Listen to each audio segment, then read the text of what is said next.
देवी आईचा उदो उदो, देवी आईचा उदो उदो, देवी आईचा उदो उदो. देवी आई सगळं आमच्या प्लॅन प्रमाणे होऊ दे.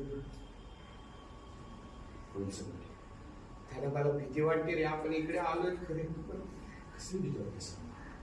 अरे त्या दिवशी लई कडाक्याचं भांडण झालं आणि लता काकूनी ना नको नको ते आरोप केले आईने. साऱ्या घरी त्या रागाच्या परत बोलले असते. ठीक आहे, पण आज पुन्हा तसं काही झालं तर नाही, जरी झालं तर जानकी आहे ना सांभाळली. हो ऋषिकेश, बोलतोयस ते खरं. हे बघ, या सणाच्या निमित्तानं सगळ्याजणी एकत्र जमले आहेत ना. जानकी काहीतरी करेल, त्या निमित्तानं का होईना पण